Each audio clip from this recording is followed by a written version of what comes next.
Assalamualaikum warahmatullahi wabarakatuh. Kembali lagi dengan saya Idris Adudin.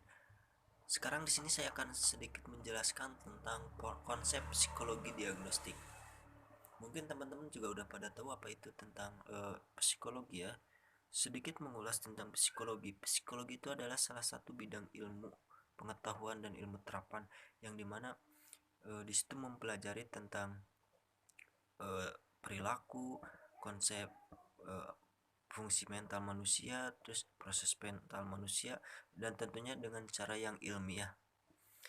Untuk lebih jelasnya mari kita lihat di deskripsi selanjutnya. Oke.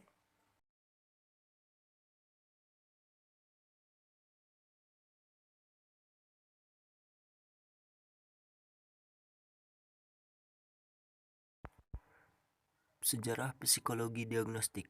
Psikologi diagnostik adalah ilmu yang mempelajari bagaimana mengetahui karakter dari kelebihan dan kekurangan seseorang. Psikologi diagnostik pertama kali diperkenalkan oleh Hermann Rorschach pada tahun 1921 dengan nama tes Rorschach.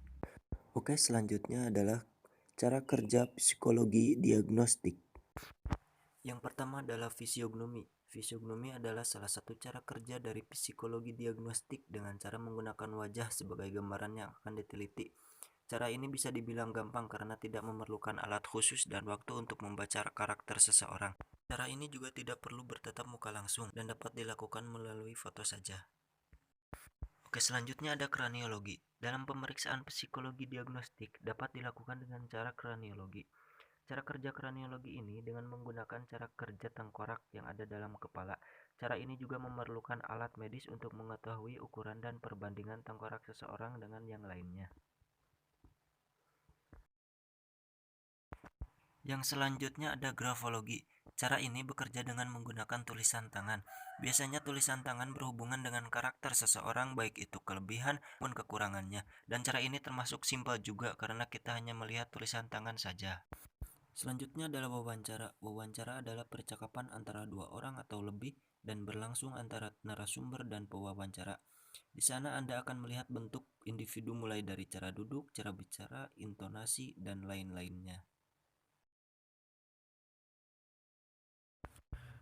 Yang selanjutnya adalah penerapan psikologi diagnostik. Yang pertama adalah rumah sakit khusus. Rumah sakit khusus adalah tempat penampungan bagi seseorang yang mengalami kelainan psikologis. Pada dasarnya rumah sakit ini dihuni oleh orang-orang yang memiliki gangguan jiwa. Di sini mereka akan dibina dan diarahkan kepada penyelesaian masalah agar gangguan yang dialami dapat diatasi. Yang selanjutnya adalah sekolah atau kampus. Tujuannya adalah sebagai pengembangan studi, di mana bertujuan untuk mempelajari ilmu psikologi secara detail dan menyeluruh.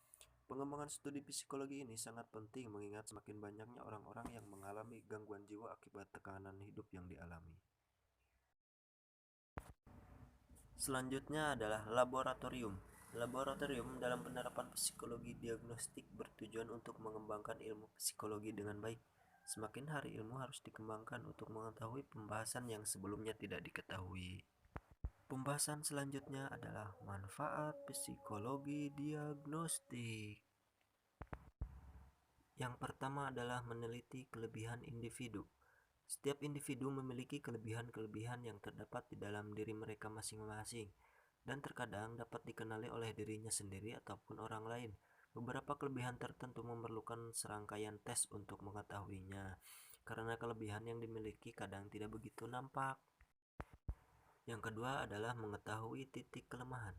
Dalam manfaat psikologi diagnostik ini, dengan mengetahui kelemahan individu, maka dapat membantu individu untuk berusaha menonjolkan kelebihan yang dimilikinya, sehingga kelemahan individu dapat ditangani dengan baik.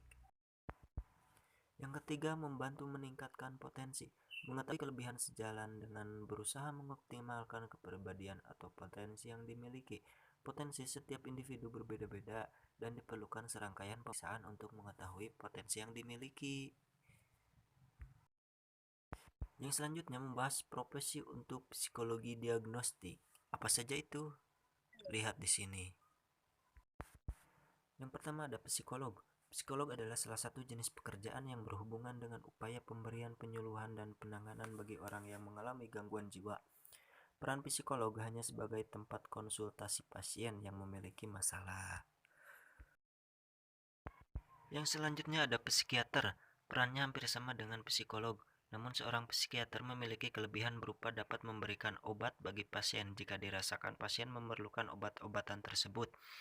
Manfaat dari psikiater juga dapat membantu pasien untuk mengatasi masalahnya agar segera menemukan solusinya.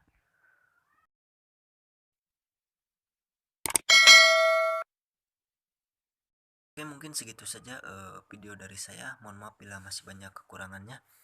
Intinya jangan lupa terus support saya dan subscribe ya guys. Bye bye. Assalamualaikum warahmatullahi wabarakatuh.